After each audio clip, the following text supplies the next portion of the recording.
বস্তায় এখানে আদা চাষ করা হয়েছে। অনেকগুলো বস্তা আমরা দেখতে পাচ্ছি, এই দেখেন।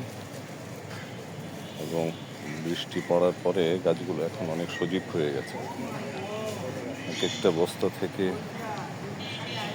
ধারণা করা যাচ্ছে হয়তো বা 2-3 কেজি আদা এখানে সংগ্রহ করা যাবে।